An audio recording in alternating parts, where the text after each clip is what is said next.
నమస్తే నాగేశ్వర్ గారు. ఇరాన్ అమెరికాల మధ్య యుద్ధ వాతావరణం తీవ్రంగా మారుతున్న పరిస్థితి సార్. ప్రపంచ చమురు రవాణాకు అత్యంత కీలకమైన హర్మూజ్ జలసంధిని మూసేస్తున్నట్లుగా ఇరాన్ ప్రకటించింది. భారత్ దిగుమతి చేసుకునే బ్రెంట్ క్రూడ్ ధర బ్యారెల్ కు ప్రస్తుతం $82 కు చేరుకుంది సార్. ఏం సార్ ఈ పరిణామాల తర్వాత, ఈ పరిణామాల నేపథ్యంలో భారత్ కు ఆయిల్ షాక్ తప్పదనుకోవాలా? అంటే మనకు అర్థం కావాల్సింది India's dependency on oil sector ఎంత అనేది ఫస్ట్ అర్థం కావాలి. ఇప్పుడు లేటెస్ట్ అంటే ఇది మారుతూ ఉంటుంది, కొద్దిగా అటు ఇటు అవుతుంటుంది. తాజాగా ఇప్పుడు జనవరి 2026లో మన దేశం మొత్తం ముడి చమురు అవసరాల్లో 87% ఇంపోర్ట్ చేసుకున్నాం. 87%. సో ఇంత వెరీ హై ఇంపోర్ట్ డిపెండెన్సీ ఉన్న కంట్రీ కనుక సహజంగానే గ్లోబల్ ఆయిల్ సప్లైస్లో కానీ ఆయిల్ ప్రైసెస్లో కానీ ఏమాత్రము మార్పులు వచ్చినా అది ఇండియన్ ఎకానమీ పైన తీవ్రమైన ప్రభావం చూపుతుంది. ఎంత ప్రభావం చూపుతుంది అంటే మీకు ఒక $10 పర్ బ్యారెల్ కనుక పెరిగింది అనుకోండి, భారతదేశ జీడిపి 30-40 బేసిస్ పాయింట్స్ తగ్గిపోతుంది. అంటే ఉదాహరణకు 7.5% మన గ్రోత్ రేట్ అనుకుందాం. ఒక $10 పర్ బ్యారెల్ పెరిగితే మన గ్రోత్ రేట్ 7.1-7.2 పడిపోతుంది. అలాగే ఇన్ఫ్లేషన్ కూడా ఒక 40-50 పాయింట్స్ పెరుగుతుంది. అంటే ఉదాహరణకు ఇప్పుడు 2% ఇన్ఫ్లేషన్ ఉంది. ఒకవేళ $10 పెరిగితే అది 2.4-2.5% అవుతుంది. అంత తీవ్రంగా మన దేశం పైన global oil supplies, oil prices ప్రభావం చూపుతాయి. ఇప్పుడు ఈ వార్ వల్ల ఆయిల్ సప్లైస్ దీని ఎఫెక్ట్ ఎలా అవుతున్నాయో చూద్దాం. మనము 2022లో ఉక్రెయిన్ వార్కు ముందు మన ఆయిల్ సప్లైస్లో నియర్లీ 2/3 గల్ఫ్ దేశాల నుంచే మనం తీసుకునే వాళ్ళం. కానీ 2022 ఉక్రెయిన్ వార్ తర్వాత అమెరికా శాంక్షన్స్ వల్ల రష్యా చౌకగా డిస్కౌంటెడ్ ఆయిల్ అమ్ముతూ మొదలుపెట్టింది. అంటే అరౌండ్ $10, $12 ఇట్లా మనకు ప్రపంచ మార్కెట్ ప్రైస్ కన్నా కూడా తక్కువ రావడం మొదలుపెట్టింది. దాంతో మన రష్యా ఆయిల్ కొనడం పెరుగుతుంది. ఒక దశలో అది 40% చేరింది. ఇప్పుడు ట్రంప్ శాంక్షన్స్ వల్ల మనం గ్రాడ్యువల్గా తగ్గించుకుంటూ వస్తున్నాం. లేటెస్ట్గా 25% ఇండియన్ టోటల్ ఆయిల్ ఇంపోర్ట్స్లో 25% రష్యన్ ఆయిల్ పడిపోయింది. ఇప్పుడు గల్ఫ్ నుంచి వచ్చే ఆయిల్ సప్లైస్లో ఇబ్బందులు ఏర్పడితే మనం రష్యా నుంచి మళ్ళీ ఆయిల్ ఇంపోర్ట్స్ పెంచుకోవచ్చు. కానీ అది అమెరికా శాంక్షన్స్ ఎదిరించి రష్యన్ ఆయిల్ కొనే ధైర్యం మన ప్రభుత్వం చేయాలి. సో దానికి సిద్ధపడాలి. సహజంగానే అమెరికా నుంచి తీవ్రమైన ఒత్తిడి వస్తుంది. సో అదొక ఆప్షన్. అంటే మన ఆయిల్ సప్లైస్ రష్యన్ ఇంపోర్ట్స్ తగ్గినాయి కనుక దాన్ని మళ్ళీ పెంచుకోగలిగితే ఇక్కడ వచ్చే డిస్టర్బెన్స్తో మనకు బయటపడగలం. ఇక గల్ఫ్ నుంచి వచ్చే ఆయిల్, మనకు వచ్చే ఆయిల్ ప్రపంచంలో ఉన్న ఆయిల్ సప్లైస్లో 20% ఈ స్టేట్ ఆఫ్ హర్మూజ్ నుంచి వస్తుంది. స్టేట్ ఆఫ్ హర్మూజ్ అంటే హర్మూజ్ జలసంధి, ఇరాన్ సమీపంలో ఉన్న ఈ small stretch of water, ocean waters. అంటే ఆ జలసంధి ద్వారా ప్రపంచంలో ఉండే సప్లైస్లో 20% వెళ్తాయి. ఇండియాకు వచ్చే దాంట్లో అయితే 55% వస్తాయి. సో యాజ్ ఆఫ్ టుడే లేటెస్ట్గా మీకు జనవరి 2026 డేటా ఏంటంటే స్టేట్ ఆఫ్ హర్మూజ్ ద్వారా ఇండియాకు వచ్చే ఆయిల్ ఇంపోర్ట్స్లో 55% వచ్చాయి. సో వస్తాయి. అంటే Iran already state of Hormuz మూసేసింది కనుక ఈ సప్లైస్ అన్ని ఇబ్బందుల్లో పడతాయి. మన సౌదీ అరేబియా నుంచి, యునైటెడ్ అరబ్ ఎమిరేట్స్ నుంచి ఆయిలే కాదు, ఎల్ఎన్జి, నేచురల్ గ్యాస్, ఎల్పిజి ఇవన్నీ కూడా ఇక్కడ నుంచే వస్తాయి. ఇవన్నీ డెఫినెట్గా ఎఫెక్ట్ అవుతాయి. ఎఫెక్ట్ అయినప్పుడు ఏంటి మనకు పరిష్కారం? నేను ఇంతకుముందు చెప్పినట్టు రష్యన్ ఆయిల్ ఇంపోర్ట్స్ పెంచుకోవడం ఒక పరిష్కారం. రెండవ పరిష్కారం ఏంటి అన్నప్పుడు మనము అమెరికా డైరెక్షన్లో వెనిజులా నుంచి తీసుకోవడం మరో మార్గం. కానీ అక్కడ వచ్చే ఛాలెంజ్ ఏంటంటే ఇప్పుడు మనము ప్రధానంగా బ్రెంట్ క్రూడ్ను తీసుకుంటాం. ఇది కాక అమెరికా నుంచైనా వెనిజులా నుంచైనా వచ్చేది WTI గ్రేడ్ అంటారు. అంటే వెస్టర్న్ టెక్సాస్ ఇంటర్మీడియట్స్ అంటారు. అది వాస్తవంగా కొంత తక్కువ ఉంటుంది ప్రైస్, కానీ అది చాలా కోర్స్ రకం. అంటే దానికి రిఫైనింగ్ కాస్ట్ ఎక్కువైపోతుంది. సో దానివల్ల మళ్ళీ మనకు కాస్ట్ పెరిగిపోతుంది. అది కూడా డిస్టెన్స్ చాలా ఎక్కువ దూరం నుంచి తెచ్చుకోవాల్సి ఉంటుంది. ఎక్కువ దూరం నుంచి తెచ్చుకోవడం వల్ల మనకు షిప్పింగ్ కాస్ట్ కూడా పెరిగిపోతుంది.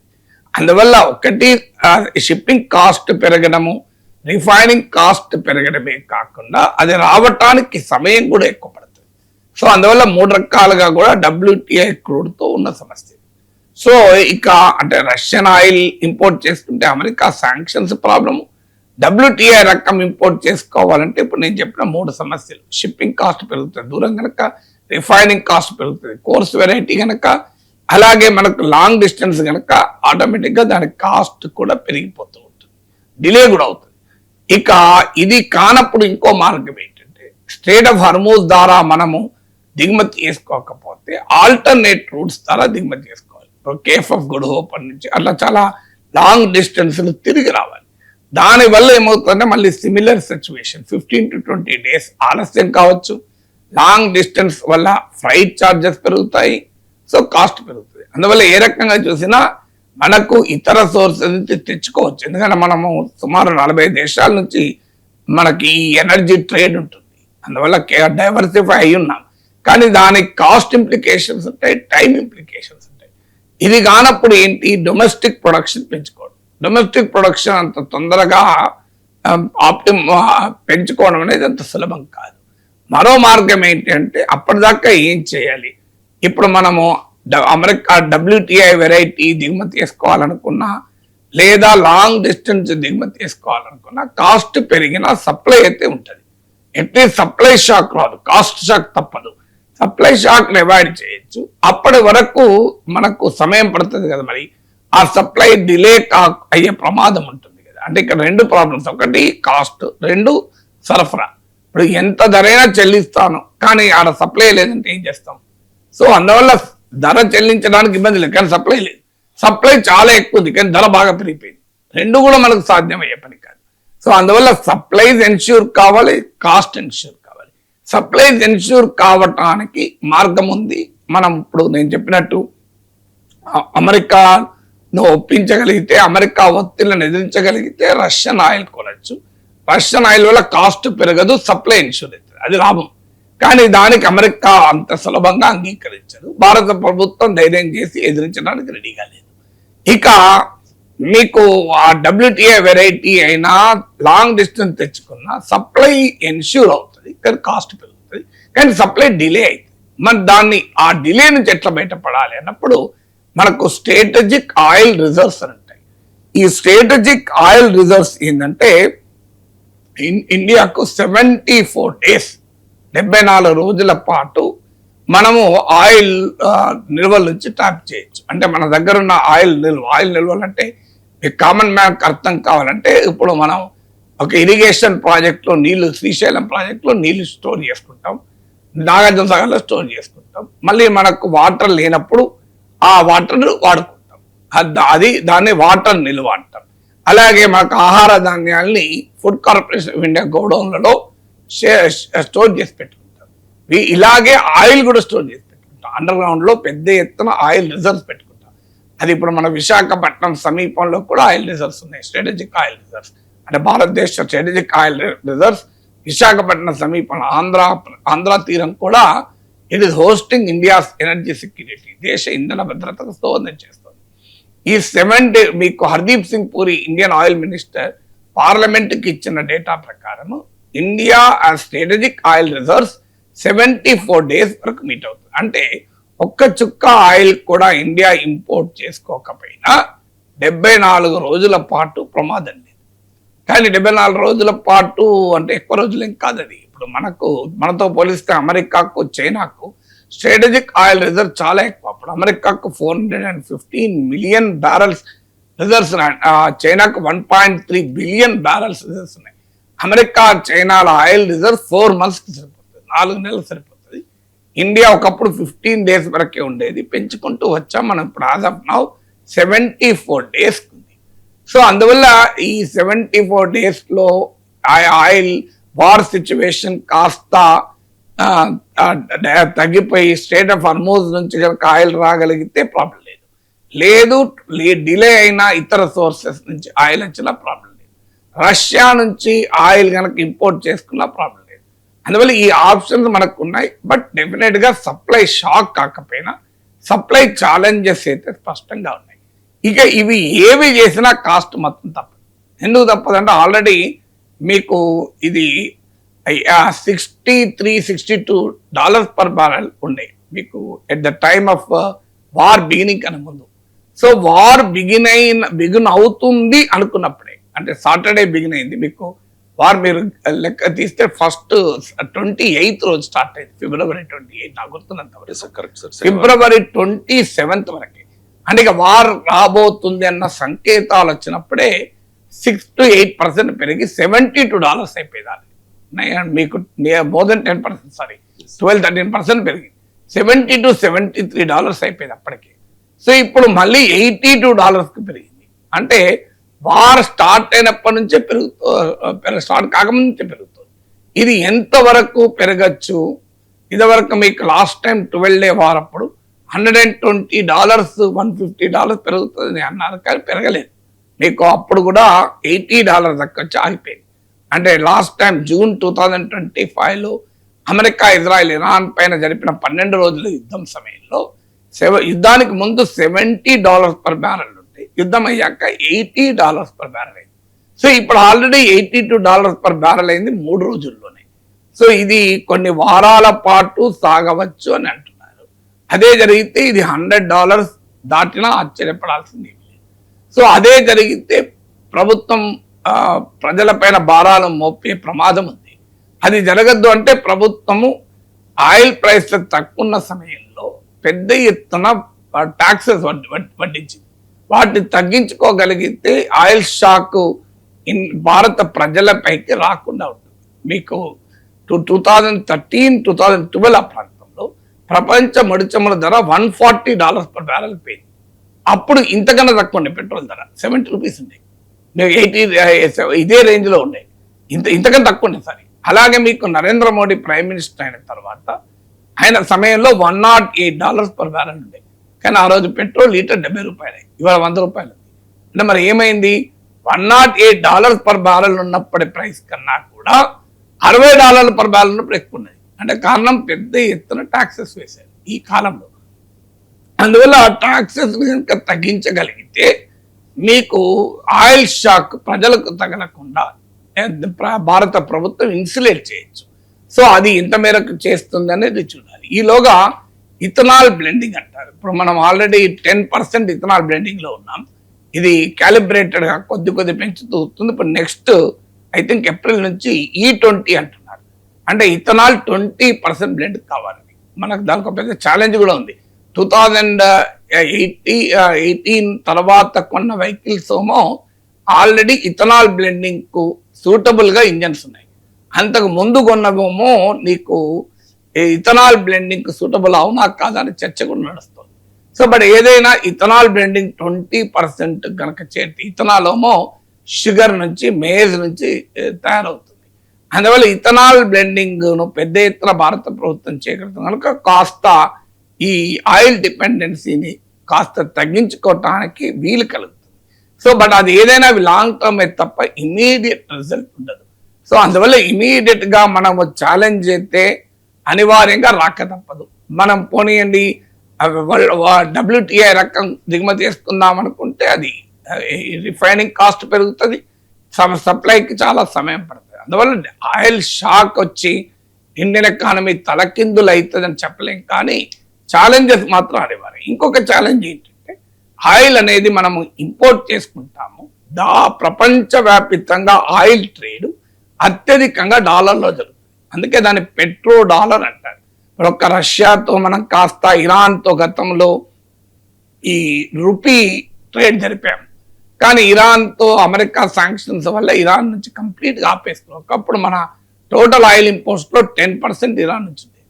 ఇప్పుడు ట్రంప్ ఒత్తిళ్ల మేరకు మళ్ళీ రష్యా నుంచి కూడా మనం ఆపుకుంటున్నాం. రష్యా నుంచి కూడా మనకు రూపీ ట్రేడ్ స్కోప్ ఉంది, కానీ అదర్వైజ్ ఆయిల్ ట్రేడ్ మొత్తం డాలర్ డినామినేటెడ్. ఇండియన్ కరెన్సీ, భారత రూపాయి డాలర్తో పోలిస్తే పడిపోతుంది. ప్రపంచంలో అన్ని దేశాల కరెన్సీలు, అత్యధిక కరెన్సీలు అప్రిషియేట్ అవుతుంటే ఇండియన్ కరెన్సీ పడిపోతుంది. ఇప్పుడు లేటెస్ట్ గా కూడా మళ్ళీ ₹92 డాలర్. సో డాలర్ ప్రైస్ పెరుగుతున్న కొద్దీ రూపీతో పోలిస్తే మన చెల్లింపుల భారం కూడా పెరుగుతుంది. అంటే ఉదాహరణకు మనం ఒక $100 ఆయిల్ దిగుమతి చేసుకుంటే అంతకుముందు 90 రూపీసే ఉందనుకోండి 9,000 చెల్లిస్తాం. ఇప్పుడు 92 రూపీస్ అయితే అనుకో 9,200 చెల్లిస్తాం. సో అందువల్ల ఒకవైపు డాలర్ అప్రిసియేషన్, రూపీ డిప్రిసియేషన్ భారం కూడా ఇండియన్ కరెన్సీ పైన పడుతుంది. అదే జరిగితే ఏమో దాంతో పాటు మనం డాలర్లు ఎక్కువ ఖర్చు పెట్టాల్సి ఉంటుంది. ఆల్రెడీ అమెరికా టారిఫ్లు, ట్రేడ్ శాంక్షన్స్, ఈ గందరగోళం వల్ల మనకు ఎక్స్పోర్ట్స్ ఆశించిన స్థాయిలో పెరగడం లేదు. అంటే మన డాలర్లు సంపాదించడం తగ్గిపోతుంది. ఇప్పుడు ఆల్రెడీ 90 లక్షల మంది భారతీయులు ఈ గల్ఫ్ దేశాల్లో పనిచేస్తున్నారు. సో వారికి ఉపాధి గనక ప్రమాదంలో పడితే అక్కడ నుంచి వచ్చే ఫారిన్ రెమిటెన్సెస్ డాలర్లు కూడా తగ్గిపోతాయి. ఒకవైపు ఏమో డాలర్లు తగ్గి మీరు ఆయిల్ ఇంపోర్ట్స్కి ఎక్కువ డాలర్లు చెల్లిస్తే మీకు ఫారిన్ ఎక్స్చేంజ్ సవాళ్ళు కూడా వస్తాయి. అయితే ఇప్పటికిప్పుడు ఇది ప్రమాదం లేదు. ఎందుకంటే మన దేశం వద్ద $700 బిలియన్ ఆఫ్ రిజర్వ్స్ ఉన్నాయి. $700 బిలియన్ అన్ని డాలర్లు కాకపోవచ్చు, కానీ అందులో అత్యధికంగా డాలర్లే. సో అందువల్ల ఇమీడియట్ గా షాక్ కాదు. $700 బిలియన్ నుంచి 600 అవుతుంది, 500 అవుతుంది. కానీ అదేమి 50కి 100కి పడిపోదు కదా. అందువల్ల నేను ఇప్పుడు దాకా చెప్పిన ఎంటైర్ విశ్లేషణ సారాంశం ఏంటంటే supply challenges, cost risk. Supply challenges, cost shock తప్పదు. కానీ పెద్ద ఎత్తున ఇండియన్ ఎకానమీ ఆయిల్ షాక్ గురవుతుందా అంటే కాదు. కానీ అనివార్యంగా సప్లైస్ లో ఛాలెంజెస్, సరఫరాల్లో సవాళ్ళు ఎదుర్కోవాలి. కాస్ట్ షాక్ అయితే తప్పనిసరిగా ఎదుర్కోవాల్సి ఉంటుంది. ఇక ప్రొఫెసర్ గారు, యుద్ధం మొదలైన 4 రోజులైంది. ఇరాన్ తన సుప్రీం లీడర్ ఖమేనీని కోల్పోవాల్సి వచ్చింది. అలాగే ట్రంప్ అంటూ ఉన్నారు, సార్ అసలైన యుద్ధం ముందుంది, ఈ యుద్ధం 4-5 వారాల పాటు కొనసాగవచ్చు అని చెప్పేసి. మరోవైపు ఇరాన్ కూడా ధీటుగా అరబ్ దేశాలపై అలాగే ఇజ్రాయెల్పై దాడి చేస్తున్న పరిస్థితి కనిపిస్తోంది. ఇప్పటి వరకు జరిగిన ఈ 4 రోజుల యుద్ధంలో ఎవరిది పై చేయి అంటే ఏం చెప్తారు? అండ్ యుద్ధం జరుగుతున్న తీరును అబ్జర్వ్ చేస్తే గనక ఫలితం ఎలా ఉండవచ్చు? అంటే వార్ ఈజ్ హైలీ అన్ప్రిడిక్టబుల్. మీకు క్రికెట్ మ్యాచ్ లోనే మనము ప్రిడిక్షన్ బికమ్స్ వెరీ డిఫికల్ట్. ఎందుకంటే ఇంకొక 8 వికెట్లు ఉన్నాయి కదా, 50 రన్సే చేసేది కదా, ఏముంది గెలుస్తామని ఉన్న సిచ్యువేషన్ బట్టి మనం ప్రిడిక్ట్ చేయొచ్చు. కానీ సడన్ గా 8 వికెట్లు 10 రన్లు కూడా పోవచ్చు. సో క్రికెట్ అంతటి అన్ప్రిడిక్టబిలిటీ ఉంటుంది. సో వారు ఎంత స్థాయిలో అన్ప్రిడిక్టబుల్ ఉంటుందో ఆలోచించండి. కానీ మీరు అన్నట్లు క్వశ్చన్ ఏంటి అంటే, మరి 3 రోజులు అయిపోయింది, ఇప్పటికి వార్ స్టార్ట్ అయ్యి 3 days అయిపోతుంది. సో ఈలోగా ఏం జరిగింది అనేది కనుక ఆలోచిస్తే మనము ఈ కొద్ది రోజులే వారిలో మీకు అమెరికా, ఇజ్రాయెల్ అనుకున్నది ఏంటంటే ఇరాన్లో 3 పరిణామాలు జరుగుతాయని అనుకున్నది. ఒకటి ఏంటంటే కంప్లీట్ గా ఇరాన్ మిలిటరీ కెపబిలిటీ డిస్ట్రాయ్ అయిపోతుంది అని. ఎందుకంటే లాస్ట్ టైం 12 day వార్లోనే న్యూక్లియర్ సైట్ ఫోర్డు, నటాంజ్ ఇలాంటి న్యూక్లియర్ సైట్ ధ్వంసం చేశారు. ఇప్పుడు కూడా ఇవాళ పేపర్లో కూడా వార్త వచ్చింది, మీరు ఇరాన్ న్యూక్లియర్ సైట్స్ అటాక్ చేశారని. So nuclear capability destroy. అప్పుడు వాస్తవంగా చెప్పాలంటే జూన్ 2025 వార్లోనే ఇరాన్ న్యూక్లియర్ కెపాసిటీ పూర్తిగా ధ్వంసమైందని ట్రంప్ పేర్కొన్నారు. ఇప్పుడు మళ్ళీ న్యూక్లియర్ కెపాసిటీ ధ్వంసం చేసడానికి యుద్ధం చేస్తున్నా అని చెప్తున్నాడు ట్రంప్. మరి జూన్లో ధ్వంసం అయితే మళ్ళీ ఎందుకు ధ్వంసం చేస్తున్నాడో అర్థం కాదు. సో తర్వాత మీకు మిసైల్ కెపాబిలిటీని కూడా కంప్లీట్ గా ధ్వంసం చేస్తానని అనుకున్నారు. కానీ ఇప్పటి వరకు చూస్తే ధ్వంసం కాలే. Still Iran is striking back. మొత్తం మీకు అన్ని గల్ఫ్ దేశాల సుమారు 8 to 10 గల్ఫ్ నేషన్స్ పైన అటాక్ చేస్తుంది. ఇజ్రాయెల్ లోపలికి కూడా అటాక్ చేస్తుంది. సో ఇప్పటికీ ఇరాన్ మిసైల్ కెపబిలిటీ ఎగ్జాస్ట్ అయినట్టయితే కనిపిస్తలేదు.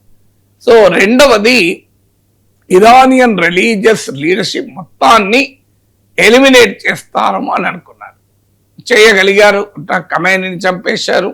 ఖమేనీ కొడుకు ఇప్పుడు మళ్ళీ సుప్రీం రిలీజియస్ లీడర్ అయ్యాడు. అతన్ని కూడా చంపడానికి టార్గెట్ పెట్టుకున్నారు. కానీ 40 టాప్ కమాండర్స్ చనిపోయారు. ఇరానియన్ డిఫెన్స్ మినిస్టర్ని చంపారు. ఇప్పుడు మళ్ళీ కొత్త డిఫెన్స్ మినిస్టర్ ఆయన కూడా చంపేశారు. ఆర్మీ చీఫ్ ను కూడా చంపారు. సో ఇలా వరుస పెట్టి టాప్ లీడర్షిప్ ని ఎలిమినేట్ చేస్తున్నారు. కానీ స్టిల్ ఇరానియన్ రిలీజియస్ రెజీమ్ అయితే కొలాప్స్ కాలేదు. స్టిల్ ఏ ప్రముఖమేని ఉన్నప్పుడు ఏ రిలీజియస్ లీడర్షిప్ అయితే ఇరాన్ రూల్ చేసిందో, వ్యక్తులు మారారు, మనుషులు మారారు తప్ప ఆ లీడర్షిప్ అయితే పోలేదు. మూడోది ఏమనుకున్నానంటే పెద్ద ఎత్తున ప్రజలు రోడ్ల మీదకి వచ్చి తమ ప్రభుత్వ సంస్థల్ని అక్కుపై చేసి ఎంటైర్ ఇరాన్ తమ చేతుల్లోకి తీసుకుంటారు అని అమెరికా అధ్యక్షుడు ట్రంప్ ఓపెన్ గా చెప్పింది కూడా అది. మేము మీకు సహకరిస్తాం, మీరు రండి, ఇది మీ దేశం, మీ ప్రభుత్వం, మీరు టేక్ ఓవర్ చేయండి అని అన్నారు. వాస్తవంగా ఖమేనీ చనిపోయినప్పుడు సెలబ్రేషన్స్ జరిగిన మాట నిజం. కానీ అదే సమయంలో అంతకన్నా ఎక్కువ మంది ఖమేనీ సంతాపం చెప్తూ కూడా రోడ్ల మీదకి వచ్చారు. అంటే రిలీజియస్ రెజీమ్ కు ఇంకా ఇరాన్ సమాజంలో బలమైన మద్దతు ఉందని బయటపడింది. ఇరాన్ పైన అమెరికా ఇజ్రాయెల్ యుద్ధాన్ని, ఖమేనీని వ్యతిరేకించే వారు కూడా ఈ యుద్ధాన్ని సమర్థించడం లేదు. ఖమేనీని వ్యతిరేకించడం వేరు, యుద్ధాన్ని సమర్థించడం వేరు. ఇప్పుడు నన్ను అడిగారనుకోండి, అయతుల్లా అలీ ఖమేనీ ప్రభుత్వం పోవాలా అంటే 100% పోవాలంటారు. ఎందుకంటే ఇది దుర్మార్గమైన నిరంకుశ మతరాజ్యం. సో దీంట్లో ఏం డిస్ప్యూట్ ఏముంటుంది. సో అందులో భారతదేశానికి వ్యతిరేకంగా పొజిషన్ తీసుకున్నాడు. అనే పౌర హక్కుల్ని, ప్రజాస్వామిక హక్కుల్ని, ప్రతిపక్షాలని తీవ్రంగా అణచివేశాడు. అందువల్ల ఖమేనీని పోవాలి అని అడిగితే అమెరికాలో మెజారిటీ ప్రజలైనా పోవాలంటారు, వెస్ట్రన్ పోవాలంటారు, నాగేశ్వరైనా పోవాలంటాడు. కానీ ఎలా పోవాలి అనే ప్రశ్న వచ్చినప్పుడు మాత్రం ఇది కాదు పద్ధతి అంటాం. సో అది ఇరాన్ ప్రజలు డిసైడ్ చేసుకోవాలి తప్ప అమెరికా కాదు. ఒకవేళ చేసినా అది సాధ్యం కాదు. ఆఫ్ఘనిస్తాన్ ఉదాహరణ, తాలిబాన్ ఇలాగే అంత ఓడించారు. 20 ఏళ్ల తర్వాత మళ్ళీ తాలిబాన్కి అధికారాన్ని అప్పచెప్పి వెనక్కి వచ్చింది అమెరికా, పారిపోయింది. ఇప్పుడు తాలిబాన్ మరింతగా బలపడింది. 20 ఏళ్ల తర్వాత చూస్తే 20 ఏళ్ల కన్నా ముందున్న తాలిబాన్ కు కనీసం వ్యతిరేకంగా నార్థన్ అలియన్స్ అని ఒక పెద్ద పోరాటం ఉండేది. దానికి ఇండియా, ఇరాన్ మనం మద్దతు ఇచ్చాం, రష్యా, మనం అంతా కూడా నార్థన్ అలియన్స్ కు అహ్మద్ షా మసూద్ అని ఉండే లీడర్, దానికి మనం మద్దతు ఇచ్చేవాళ్ళం. ఇప్పుడు ఏమైంది, 20 ఏళ్ల తర్వాత అమెరికా తాలిబాన్ కి అప్పచెప్పిపోతే తాలిబాన్ పూర్తిగా ఆఫ్ఘనిస్తాన్ తన కంట్రోల్లో పెట్టుకుంది. అపోజిషన్ లేదు, ఇప్పుడు నార్థన్ అలియన్స్ లేదు, ఏది లేదు. ఇండియా, రష్యా, చైనా అందరూ వాళ్ళు తాలిబాన్ సపోర్ట్ చేస్తున్నారు. సో 20 ఇయర్స్ కన్నా ముందు తాలిబాన్తో పోలిస్తే ఇవాళ తాలిబాన్ ఇస్ వెరీ స్ట్రాంగ్. ఇది మన అమెరికా పుణ్యం కాదా? సో రేపు జరగబోయేది కూడా అంతే. ఇరాన్లో కూడా 20 ఏళ్ల తర్వాత, 10 ఏళ్ల తర్వాత మళ్ళీ ఏం జరగవచ్చు అంటే ఇంతకన్నా పవర్ఫుల్ గా ఇంకో ఇస్లామిక్ రెజిమ్ రావచ్చు. సో మీకు ఐసిస్ కన్నా ప్రమాదకరమైన తీవ్రవాద శక్తులు పుట్టచ్చు. ఆఫ్ఘాన్ ఆపరేషన్ నుంచి బిన్ లాడెన్ పుట్టితే, ఇరాక్ ఆపరేషన్ నుంచి అబూ బకర్ అల్ బగ్దాది ఐసిస్ పుట్టింది. ఆఫ్ఘాన్ ఆపరేషన్ నుంచి అల్ ఖైదా పుడితే, ఇరాక్ యుద్ధం నుంచి ఐసిస్ పుట్టింది. రేపు ఇరాన్ యుద్ధం నుంచి ఇంకేం పుడుతుందో తెలియదు. సో అందువల్ల ఆ భయము మనకు స్పష్టంగా కనబడుతుంది. సో ఈ మూడవ లక్ష్యం ఏంటంటే ప్రజలు రోడ్డు మీదకి వచ్చి తిరగబడతారనుకున్నారు, తిరగబడలేదు. సో మరి ఈ 3 లక్ష్యాల విషయంలో పైచేయి అనే ప్రశ్న ఉత్పన్నం కాదు. కానీ యుద్ధ లక్ష్యాలను అమెరికా, ఇజ్రాయెల్ సాధించగలిగాయా అంటే ఇంకా సాధించలేకపోతున్నాయి. మరి సహజంగానే ఒకటి ఎందుకు సాధించలేకపోతున్నాయి? ప్రపంచంలో అత్యంత శక్తివంతమైన మిలిటరీ దేశం అమెరికా. ఇజ్రాయిల్ ఆల్సో ఇది వెరీ బిగ్ పవర్. మన దేశానికి కూడా ఆయుధాలు అమ్ముతుంది. ఇప్పుడు ఇవాళ ఇండియా డిఫెన్స్ ఇంపోర్ట్స్ లో నిన్న ఒక ఎక్స్పర్ట్ అనాలిసిస్ చూశాను, 38% ఇజ్రాయిల్ తీసుకుంటుంది. So Israel is a very big military power. Israel అమెరికానే కాక ఇప్పుడు బ్రిటన్, ఫ్రాన్స్లకు కూడా చేరాయి. గల్ఫ్ దేశాలు అన్నీ చేరాయి. ఒక్క ఇరాన్ ఒక్కటే, ఎవరు లేరు. చైనా, రష్యాలు కేవలం స్టేట్మెంట్ సపోర్ట్ చేస్తున్నాయి. మరి ఎలా నిలబడగలుగుతుంది? ఇది సహజంగా ఎవరికైనా వచ్చే question. How is it possible? దీనికి ఆన్సర్ ఏంటంటే యుద్ధం ఎప్పుడు అసిమెట్రిక్ వార్ కూడా ఉంటుంది. అంటే సమానంలో ఉన్న శక్తుల పట్లే కాదు, మీకు ఆ యుద్ధంలో ఉండే తంత్రం ఏంటి అంటే, నీకు ఒక సుదూర ప్రాంతంలో ఉన్న ఒక దేశాన్ని ఇంకో దేశం వెళ్ళి, ఎంత పవర్ఫుల్ కంట్రీ అయినా అక్కుపై చేసి అక్కడ అధికారాన్ని చేపట్టడం సులభం కాదు. మీకు ఉదాహరణకు వియత్నాం వార్లో అమెరికా ఓడిపోయింది. ఇరాక్లో అమెరికా సాధించింది ఏమీ లేదు. లిబియాలో అమెరికా సాధించింది ఏం లేదు. ఆఫ్ఘనిస్తాన్లోనైతే పారిపోయింది. మీకు ఎందుకు కొరియాలో ఏం జరిగింది? సో అమెరికా చరిత్ర అంతా చూస్తే లాంగ్ డిస్టెన్స్ వార్లో ఏమీ చేయలేకపోతుంది. ఉక్రెయిన్తో పోలిస్తే Russia is a very big military power. కానీ ఇప్పటికీ 4 ఏళ్ళు అయిపోయింది. ఏమైంది? ఇంతవరకు ఉక్రెయిన్ కంప్లీట్గా రష్యా ఆక్రమించుకోగలిగిందా? నష్టం చేయగలిగింది, 20% ల్యాండ్ కూడా ఆక్రమించింది. But still Russia could not completely pulverise Ukraine. అందువల్ల వార్లో ఎలా ఉంటుంది అనేది ఎక్స్ట్రీమ్లీ డిఫికల్ట్, అంత సులభం కాదు. సో అందువల్ల మీకు ఇప్పుడు అందులో ఇరాన్ ఏం చేస్తుందంటే తన వార్ మిషన్, ఇది ఇప్పుడు కాదు 10 ఏళ్ళుగా ఇరాన్ ఎక్స్పెక్ట్ చేస్తుంది. ముఖ్యంగా లాస్ట్ 6 years అయితే ఇరాన్కు బాగా తెలుసు ఎనీ మూమెంట్ అమెరికా అటాక్ చేస్తుంది. ఎందుకంటే 2020లో కాసిం సొలేమనీ ఐఆర్జీసీ చీఫ్ అతను ఇరాక్లో పర్యటిస్తుండగా అమెరికా దాడి చేసి చంపేసింది. ఈ కాసిం సొలేమనే యాక్సిస్ ఆఫ్ రెసిస్టెన్స్ ప్రతిఘటన కూటమికి మూలం. అంటే మీకు లెబనాన్లో హిజ్బుల్లా, గాజాలో హమాస్, ఇరాక్లో షియా మిలిషియా, యమన్లో హూతీలు, వీళ్ళందరికీ యాక్సిస్ ఆఫ్ రెసిస్టెన్స్ ఒక రకంగా ఫౌండర్ అయిన. సో కాసిం సొలేమనీని అంతం చేసింది. అక్కడ నుంచి స్టార్ట్ అయింది, 2020లోనే స్టార్ట్ అయింది, ఇవాళ కాదు ఇది. సో మీకు తర్వాత 2025లో లేటెస్ట్గా 12 day వార్ జరిపింది. ఇంత చేశాక ఇరాన్కి తెలియదా ఇది జరగబోతుంది అని. సో వాళ్ళు ఆ అసిమెట్రిక్ వార్ అంటే సమతుల్యత లేని యుద్ధానికి సిద్ధపడ్డారు. ఎలా సిద్ధపడ్డారంటే ఇరాన్ టోపోగ్రఫీ అది దట్టమైన పెద్ద పెద్ద కొండలతో, గుట్టలతో, తీర ప్రాంతాలతో, ఒక లార్జ్ ల్యాండ్ టెరిటరీ, ఇజ్రాయెల్ కన్నా అనేక రేట్ల పెద్ద ల్యాండ్ టెరిటరీ. తన ఐఆర్జీసీని, ఆర్మ్ ఫోర్సెస్ని డిస్ట్రిబ్యూట్ చేశారు. సో డిస్ట్రిబ్యూట్ చేసి ఒక చోట సెంట్రల్ కమాండ్ ఒకే చోట కేంద్రీకరించి ఉంటే భారీగా ధ్వంసం చేయొచ్చు. అందువల్ల ఆ డిస్ట్రిబ్యూట్ చేయడం ద్వారా వారు లాంగ్ డ్రాన్ వార్ నడపాలని ప్లాన్. ఇరాన్ ఏదో ఈ యుద్ధంలో అమెరికా పైన, ఇజ్రాయెల్ పైన, ప్రపంచంలో అన్ని దేశాలను కలిపి కొట్టి మేము గెలుస్తామని వాళ్ళేం భ్రమలో లేరు. ఎవరు కూడా భ్రమల్లో ఉండరు. ఎందుకంటే ఎంటైర్ దాదాపు వెస్ట్రన్ వరల్డ్ మొత్తం ఇప్పుడు అమెరికా, ఇజ్రాయెల్ కాక బ్రిటన్, ఫ్రాన్స్లు చుట్టూ ఉన్న 10 గల్ఫ్ దేశాలు ఏకమైతే ఒక్క ఇరాన్ ఎట్లా గెలుస్తుంది? గెలవరని తనకు తెలుసు. కానీ ఏం చెయ్యాలి, ఎలా మరి గెలవాలి? గెలవరని తెలిసి కూడా ఎలా గెలవాలి అంటే ఈ యుద్ధాన్ని లాంగ్ డ్రాన్ వార్గా మార్చాలి. అంటే ఎక్కువ రోజులు దీన్ని కనుక సాగదీస్తే ఏమవుతుంది అంటే శత్రువు వేరౌట్ అవుతాడు. లాంగ్ డ్రాన్ ఎలా వేరౌట్ అవుతాడు? ఒకటి కాస్ట్ పెరుగుతుంది. ఇప్పుడు ఉదాహరణకు అమెరికా యుద్ధంలో ఫస్ట్ 24 hours-లోనే $700 million ఖర్చు పెట్టింది. $700 million. మీకు ఒక 6 నెలలు కనుక ఈ యుద్ధం జరిగితే $50 to $90 billion ఖర్చు అవుతుంది. ఇది I'm quoting the brown university Watson institute అంచనాలు చెప్తున్నాను నేను. $5,000 కోట్ల నుంచి $9,000 కోట్ల 6 నెలలకు. సో అందువల్ల అమెరికన్ ఎకానమీకి ఇది భారం. అమెరికన్ ఎకానమీ తట్టుకోలేదని కాదు, American economy after all $50 billion తట్టుకోదని కాదు. కానీ మొత్తం అమెరికన్ ఎకానమీ రిసోర్సెస్ అన్ని తీసుకొచ్చి ఇరాన్లో ఎందుకు పెడితే అమెరికా ప్రజలు ఎందుకు ఒప్పుకుంటారు? సో ఇప్పుడు అమెరికాలో ఆల్రెడీ మీకు $29 trillion అమెరికా జీడిపి అయితే $35 trillion పైన అమెరికాకు ఉన్నటువంటి అప్పు ఉంది. Already America interest payments America defence budget కు సమానం. $900 billion 2025-26 అమెరికన్ డిఫెన్స్ బడ్జెట్. ప్రపంచంలో డిఫెన్స్ పైన $2.4 trillion 2,40,000 కోట్లు ఖర్చు పెడితే అందులో సుమారు 40% అమెరికా.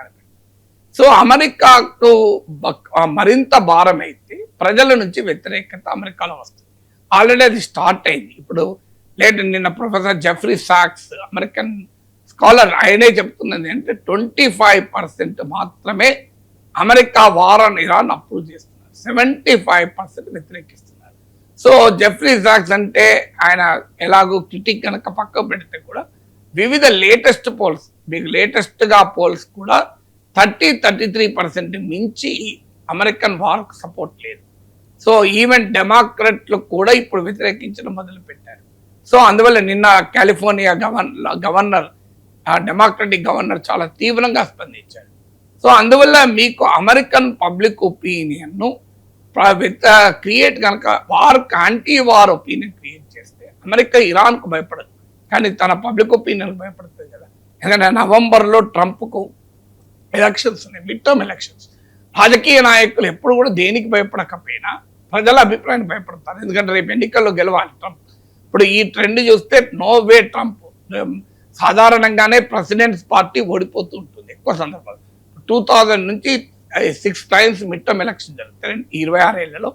ఒక్క 9/11 వార్ తర్వాత మినహా ఎప్పుడూ ప్రెసిడెంట్ పార్టీ గెలవలేదు. ట్రంప్ లక్ష్యం కూడా అదే. సో ఎలాగూ ఈ మిడ్ టర్మ్ ఎలక్షన్లో గెలవడం కూడా ఒక రాజకీయ లక్ష్యం. కానీ ఇది ఎక్కువ కాలం కనుక యుద్ధం సాగదీస్తే అది బూమరాంగ్ అయ్యే ప్రమాదం.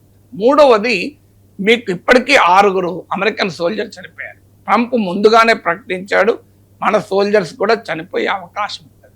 అమెరికన్ సెంటిమెంట్ ఎలా ఉంటుంది అంటే, ప్రపంచంలో 100 మంది చనిపోయినా 1000 మంది చనిపోయినా అమెరికా పబ్లిక్ ఒపీనియన్ పెద్దగా చెల్లించదు. కానీ అమెరికన్లు చనిపోతే మాత్రం మామూలుగా ఉండదు. ఇప్పుడు మీరు ఇవాళ నిన్న 160 మంది చిన్నపిల్లలు చనిపోయారు. నేను అమెరికాలో చెల్లించారు ప్రభుత్వం, కనీసం ట్రంప్ సంతాపం కూడా చెప్పలేదు. మీకు 160 మంది చిన్నారులు చనిపోతే వాళ్ళు కూడా మన పత్రికలు వచ్చింది. అది అవంశం వెరగని ప్రైమరీ స్కూల్ గర్ల్స్ చంపేశారు. సో దాని ఏమన్నారు, వాళ్ళు ఇలాంటిది కామన్ కొల్లెటరల్ డ్యామేజ్ అని. నీ ఇంటి మీద పడి నీ పిల్లలకైతే అప్పుడు తెలుస్తుంది కొల్లెటరల్ అంటే సరిపోతుందా అని. సో కానీ ఆ రకమైనటువంటి పరిస్థితి, నేను యాక్సిడెంట్ చేసి ప్రాణం తీసి ఆ చనిపోయిన కుటుంబ సభ్యుల దగ్గరికి వెళ్ళి, ఇది ట్రాఫిక్లో జరుగుతాయండి ఇట్లాంటి, ఏం మనం ఏం చేస్తాం కావాలని చేస్తున్నాం అండి అని అనుకోండి. ఆ కుటుంబం యాక్సిడెంట్లో చనిపోయిన వ్యక్తి కుటుంబం ఎలా రియాక్ట్ అవుతుంది ఒకసారి ఆలోచించండి. ట్రాఫిక్లో సహజమండి, ఎవరేం చేయగలుగుతారు అనొచ్చా? సో ఇప్పుడు అదే మాటలు చెప్తున్నారు అమెరికా అండ్ ఇజ్రాయెల్. వారిలో సహజం 160 మంది పిల్లలు చనిపోతే అసలు రెస్పాన్స్ లేదు. కానీ అమెరికన్ సోల్జర్స్ చనిపోవడం మొదలైతే, అమెరికన్ సైనికుల శవపేటికలు అమెరికా తీరం తాకితే పెద్ద ఎత్తున అమెరికాలో వ్యతిరేకత వస్తాయి. గతంలో వియత్నాం వార్ ఎక్స్పీరియన్స్ అదే. సో అందువల్ల ఇరాన్ లక్ష్యం ఏంటంటే మూడోది, అంటే అమెరికాలో సోల్జర్స్ పైన, అందుకే మీరు గమనించండి అమెరికన్ లైఫ్ పైన కాన్సన్ట్రేట్ చేయాలి, సోల్జర్సే కాదు. మీరు గమనించండి గల్ఫ్ దేశాలన్నింటిలో కూడా ఇరాన్ అమెరికన్ ఎంబసీలను టార్గెట్ చేస్తుంది గమనిస్తే. అలాగే అమెరికన్ షిప్స్ టార్గెట్ చేస్తుంది. అమెరికన్ల ప్రాణాలను గనక పోతే అమెరికా మామూలుగా రియాక్ట్ కాదు, ప్రజలు అమెరికన్ సమాజం రియాక్ట్ అవుతుంది. అది థర్డ్ ఆస్పెక్ట్. అందులో మేక్ అమెరికా గ్రేట్ అగైన్ అని గెలిచిన ట్రంప్ అమెరికన్ల ప్రాణాలు పోతుంటే ఏమీ చేయలేని నిస్సహాయతను అమెరికన్ సమాజము ట్రంప్ సపోర్ట్ బేస్ అంగీకరించింది. నాలుగవది ఏంటి అంటే అమెరికన్ అలైస్ దెబ్బతీయడం. ఇప్పుడు ఆల్రెడీ మీకు Saudi Arabia, UAE, Bahrain, Qatar, Jordan ఇలా అన్ని దేశాలను కువైట్ కలిపి కొడుతున్నారు. కొట్టడం కూడా వ్యూహాత్మకంగా ఎలా కొడుతుంది అంటే, ఒకటి అమెరికన్ మిలిటరీ బేసెస్ కొడుతున్నారు, రెండు ఈవెన్ టాప్ హోటల్స్ అమెరికన్స్ ఉన్నారు అనుకున్న హోటల్స్ అన్నింటినీ అటాక్ చేస్తున్నారు. అమెరికన్ సైనిక అధికారులు ఉన్న హోటల్స్ అటాక్ చేస్తున్నారు. సో ఈ అమెరికన్ అలైస్ యొక్క బ్రాండ్, ఇంటర్నేషనల్ బిజినెస్ బ్రాండ్ దెబ్బతీస్తున్నారు. అందరికీ ఆశ్చర్యం అయితే ఎందుకు మరి దుబాయ్లో అటాక్ చేస్తున్నారు, అబుదాబిలో అటాక్ చేస్తున్నారు, దుబాయ్లో అబుదాబిలో మిలిటరీ ఎస్టాబ్లిష్మెంట్స్ కావు కదా అవి అని ఎవరికైనా డౌట్ వస్తుంది. ఇరాన్ కావాలనే చేస్తుంది. ఎందుకు చేస్తుందంటే అబుదాబి, దుబాయ్లో ట్రంప్ పర్సనల్ బిజినెస్ ఉన్నాయి. ట్రంప్ అల్లుడు జారెడ్ కుష్నర్కు బిజినెస్ ఇంట్రెస్ట్ ఉన్నాయి. ఇది ఇంటర్నేషనల్ బిజినెస్ బ్రాండ్గా దుబాయ్ అబుదాబి డెవలప్ అవుతుంది. ఒక్కసారి ఈ ఇంటర్నేషనల్ బ్రాండ్ దెబ్బతింటే అమెరికన్ మిత్ర దేశాలైన అరబ్ కంట్రీస్ కోలుకోవు. ఎందుకు కోలుకోవు అంటే వాళ్ళు ఇన్వెస్ట్మెంట్ను పెద్ద ఎత్తున అట్రాక్ట్ చేస్తున్నాయి. ఇవాళ దుబాయ్ అంటే safest place on the earth అనుకొని పోతున్నారు. సో ఈ దాడుల వల్ల ఇరాన్ ఏం క్రియేట్ చేయగలిగింది, గ్లోబల్ బిజినెస్లో, గ్లోబల్ ఇండస్ట్రీలో, గ్లోబల్ ఇన్వెస్టర్స్లో, గ్లోబల్ టూరిస్టులలో, గ్లోబల్ క్యాపిటల్లో దుబాయ్ ఇస్ నాట్ సేఫ్ అని క్రియేట్ చేయొచ్చు. సో ఈ బ్రాండ్ ఇంకా కొన్ని రోజులు ఇలాగే అటాక్ జరిగితే కోలుకోలేని దెబ్బ దొరుకుతుంది. అందువల్ల ఆ దేశాల నుంచి కూడా వ్యతిరేకత మొదలవుతుంది. ఇది ఫోర్త్. ఫిఫ్త్ ఏంటంటే అరబ్ దేశాలలో పబ్లిక్ ఒపీనియన్ కన్వర్ట్ అవుతుంది. మీరు గమనించండి, ఇప్పటికే ప్రపంచంలో పాకిస్తాన్, ఇండియా అనేక దేశాల్లో నిరసనలు మొదలయ్యాయి. ముఖ్యంగా ఇప్పుడు షియా ముస్లిం కమ్యూనిటీ రియాక్ట్ అవుతుంది. అలా కాదు, ఇది ముస్లింలపై యుద్ధం అంటూ ఆఫ్ఘాన్ ప్రెసిడెంట్ కూడా ప్రకటించారు, మనం కూడా మాట్లాడాం. సో అందువల్ల దీన్ని ముస్లిం వార్గా, ముస్లింలపై యుద్ధంగా క్రియేట్ చేయగలిగితే ముస్లిం కంట్రీస్, ఇప్పుడు మీరు ఆర్గనైజేషన్ ఆఫ్ ఇస్లామిక్ కంట్రీస్లో 57 ముస్లిం కంట్రీస్ ఉన్నాయి. అందులో 10 కంట్రీస్ కూడా ఖండించలేదు ఖమేనీ హత్యను. నాలో విచిత్రం ఏంటంటే ముస్లిం దేశాల్లో 57లో హార్డ్లీ 10 కంట్రీస్ కూడా ఖండించలేదు ఖమేనీ. అంటే ఎందుకంటే వాళ్ళలోనే ఇంటర్నల్ డిఫరెన్సెస్, ఒకటి షియా సున్నీ డివిజను, రెండు అమెరికా మిత్రులు అమెరికా శత్రువులు అన్న డివిజన్ వల్ల ఖండించలేదు. కానీ ఇది ఇంకో దశకు చేరుకుంటే అటాక్ చేసేది రెండు ముస్లిం దేశాల మధ్య ఘర్షణ కాదు. ఇది ఇరాన్ వర్సెస్ ఇరాక్ వేరు. అమెరికా ఇజ్రాయెల్ వర్సెస్ ఇరాన్ అయినప్పుడు ఖచ్చితంగా ఎన్నడో ఒక సమయంలో అరబ్ సెంటిమెంట్, ముస్లిం సెంటిమెంట్ వస్తాయి. మరి ఇజ్రాయెల్ ఖతార్ పైన దాడి చేస్తే 40 అరబ్ ముస్లిం నేషన్స్ ఎందుకు సమావేశమయ్యాయి? అరబ్ ఇస్లామిక్ నాటోని ఎందుకు చర్చించాయి? మరి ఆ సమావేశంలో యుఏఈ, సౌదీ అరేబియాతో పాటు పాకిస్తాన్, తుర్కీతో పాటు అందరూ సమావేశమయ్యారు కదా. ఎలా సమావేశమయ్యారు? సో అందువల్ల అరబ్ అండ్ ఇస్లామిక్ సెంటిమెంట్ కనుక రగిలించగలిగితే అమెరికా ఈ 5 లక్ష్యాలు రావాలి అంటే సమయం పడుతుంది. అంటే ఇమీడియట్ గా ఇరాన్ గనక దెబ్బతినకుండా ఈ యుద్ధాన్ని గనక సాగదీయగలిగితే ఇప్పుడు నేను చెప్పిన ఈ 5 లక్ష్యాలతో పాటు 6వ లక్ష్యం, ప్రపంచంలో ఇతర దేశాలు ఇరాన్కు మద్దతుగా పెరగవచ్చు. ముఖ్యంగా చైనా, రష్యా. ఆల్రెడీ చైనా ఇవాళ గట్టి స్టేట్మెంట్ ఇచ్చింది, ఇరాన్ సావర్నిటీకి మేము అండగా ఉంటామని. ఇది ఫస్ట్ స్టేట్మెంట్. ఇప్పటి వరకు ఆ ఖమేనీ హత్యను ఖండించింది చైనా, ఈ దాడిని ఖండించింది చైనా, కానీ మొదటిసారి ఇరాన్ సావర్నిటీకి మేము అండగా ఉంటాము అని ప్రకటించింది. సో అందువల్ల మీకు ఇప్పుడు ఇండియాలో కూడా ప్రతిపక్షం మోడీ ప్రభుత్వాన్ని నిలదీయడం మొదలుపెట్టింది, మీరు వన్ సైడెడ్గా ఉన్నారు. సో అందువల్ల 6వ పాయింట్, గ్లోబల్ పబ్లిక్ ఒపీనియన్ కూడా తమకు అనుకూలంగా, ఎందుకంటే ట్రంప్కి ఇరాన్ అటాక్ చేయలే, ట్రంప్ ఇప్పటికీ 8 దేశాలను అటాక్ చేశాడు. గ్రీన్లాండ్ విషయంలో యూరోప్ను బెదిరించాడు, యమన్ అటాక్ చేశాడు, నైజీరియాని అటాక్ చేశాడు, ఇలా 8 దేశాలు అటాక్ చేశాడు. అందువల్ల మీరు గ్లోబల్ పబ్లిక్, యూరోప్ ఇవాళ కేరింతలు కొడుతూ ఇరాన్కు వ్యతిరేకంగా రంగంలో బ్రిటన్, ఫ్రాన్స్ దిగుతున్నాయి. మరి నిన్నకాక మొన్ననే కదా గ్రీన్లాండ్ విషయంలో మిలిటరీ పద్ధతులైన అనుసరించి డెన్మార్క్ నుంచి గ్రీన్లాండ్ తీసుకుంటా అన్నాడు కదా. మరి అప్పుడు ఏమైనా వీళ్ళు? సో అందువల్ల ట్రంప్కు బియాండ్ పాయింట్ మద్దతు గ్లోబల్ గా వస్తుందా అనేది ఒక క్వశ్చన్. అందువల్ల ఈ 6 పరిణామాలు సంభవించాలంటే యుద్ధం టైం పట్టాలి. ఇరాన్ లక్ష్యం అది, drag the war and get the enemy exhausted. So ఎనిమీని ఓడించడం ఇరాన్ లక్ష్యం కాదు. యుద్ధ భూమిలో అమెరికాను, ఇజ్రాయిల్ను కలిపి ఇరాన్ ఓడించే ప్రసక్తే లేదు. అది ఇరాన్కు తెలుసు, అందరికి తెలుసు. కానీ ఈ వార్ను సాగదీయడం వల్ల శత్రువు ఎగ్జాస్ట్ కావాలన్నది ఇరాన్ లక్ష్యం. లేదు, ఈ వారును వీలైనంత త్వరగా ముగించి లాభం పొందాలని ట్రంప్ లక్ష్యం. ఎందుకంటే ట్రంప్ యాంటీ వార్ స్లోగన్తో అధికారంలోకి వచ్చాడు. సో యాంటీ వార్ స్లోగన్తో అధికారంలోకి వచ్చిన ట్రంప్ మరి వార్కు వ్యతిరేకమా అంటే వ్యతిరేకం కాదు. Trump is against long drawn war. Trump is in favour of short term war. స్వల్పకాలిక యుద్ధాలకు ట్రంప్ అనుకూలం, దీర్ఘకాలిక యుద్ధాలకు ట్రంప్ వ్యతిరేకం. అందువల్ల ట్రంప్ వ్యతిరేకంగా ఉండే దీర్ఘకాలిక యుద్ధంగా దీన్ని మార్చాలన్నది ఇరాన్ లక్ష్యం.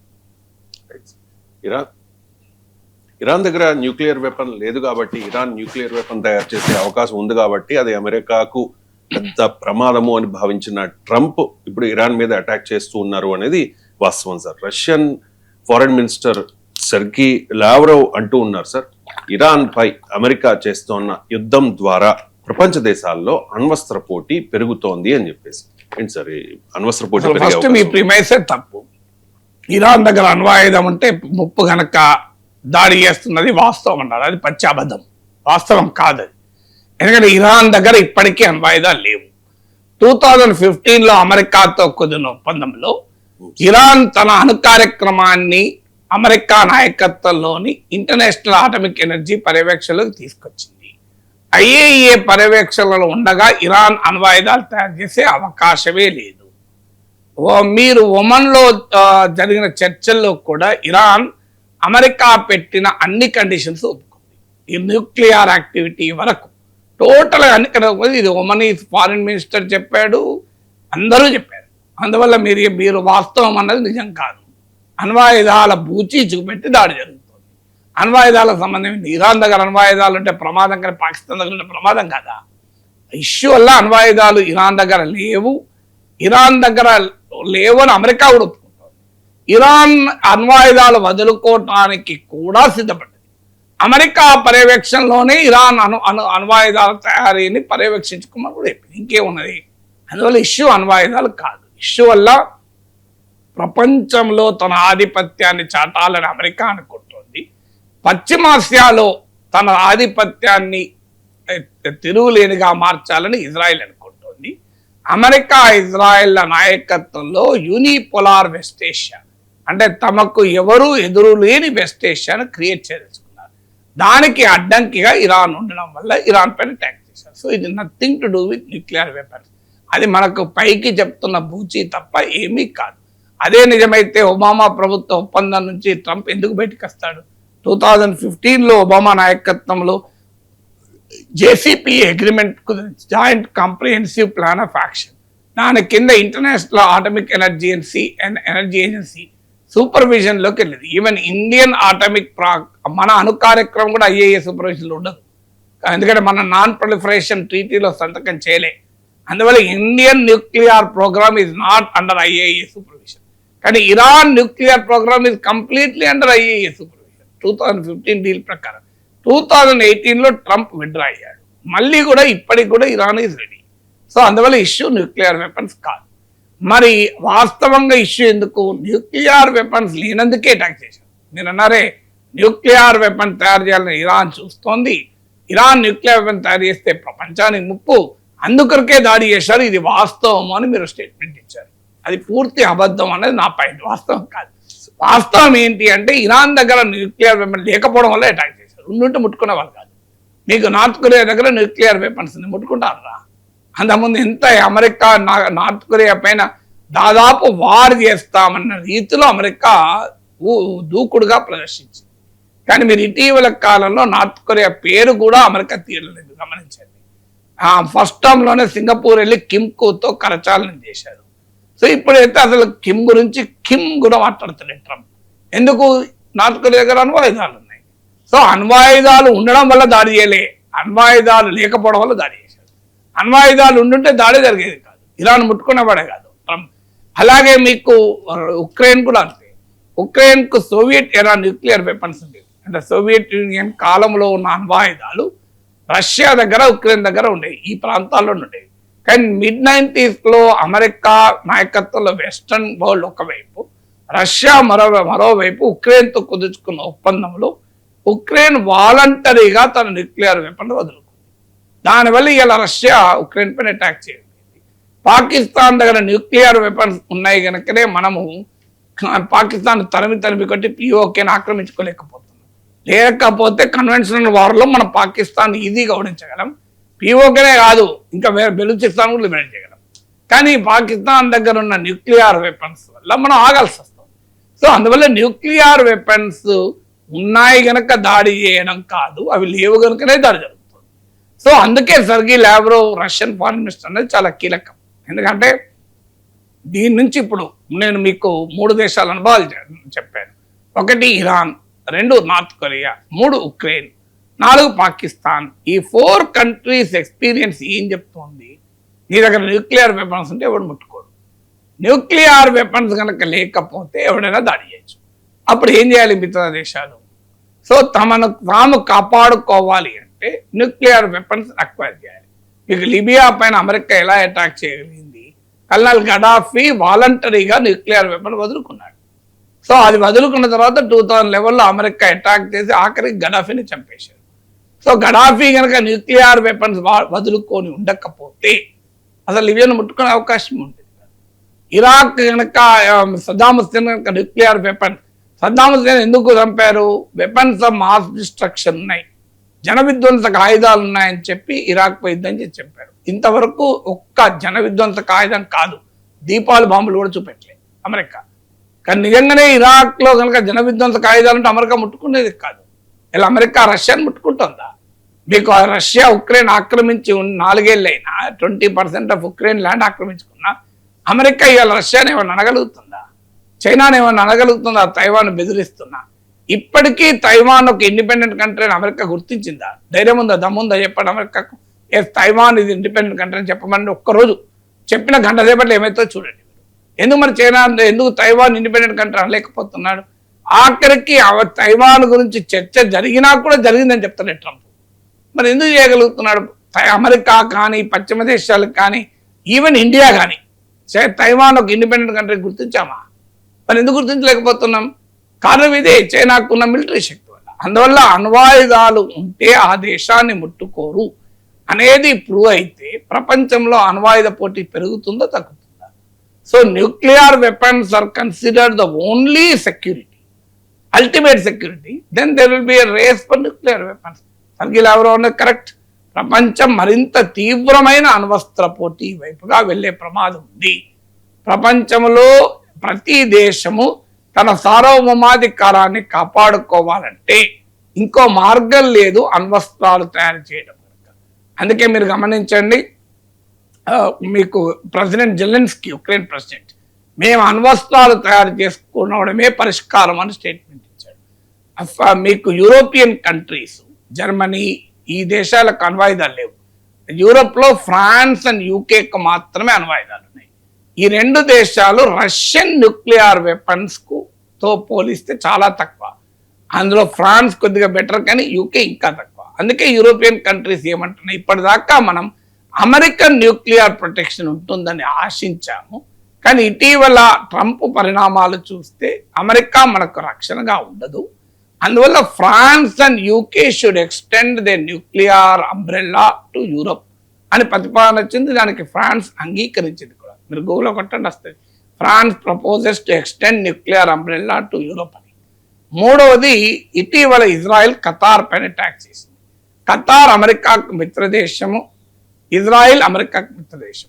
ఇప్పటిదాకా అరబ్ కంట్రీస్ భావించినది ఏంటంటే అమెరికా దాడి నుంచి, ఇజ్రాయెల్ దాడి నుంచి అమెరికా తమల్ని కాపాడుతుంది అని అనుకుంటుంది. కానీ ఏం జరిగింది? కాపాడలేదు. వెంటనే సౌదీ అరేబియా ఏం చేసింది, పాకిస్తాన్తో కాంప్రిహెన్సివ్ డిఫెన్స్ అగ్రిమెంట్ కుదుర్చుకొని Pakistan nuclear weapons protection Saudi అరేబియాకు కూడా ఎక్స్టెండ్ చేయించుకుంది. అలాగే 40 అరబ్ అండ్ ఇస్లామిక్ కంట్రీస్ కలిసి అరబ్ అండ్ ఇస్లామిక్ నాటోగా ఏర్పాటు చేయాలి అనే ప్రయత్నం చేస్తుంది. ఇవాళ ఇస్లామిక్ ప్రపంచంలో పాకిస్తాన్ ఒక్కదానికి అణ్వాయుధాలు ఉన్నాయి. సో పాకిస్తాన్ దాన్ని ఉపయోగించుకునే ఆ క్లౌట్ను ఇస్లామిక్ కంట్రీస్కి ఒక న్యూక్లియర్ ప్రొటెక్షన్ ఇద్దామని చూస్తుంది. ఇవన్నీ దేన్ని తెలియజేస్తుంది?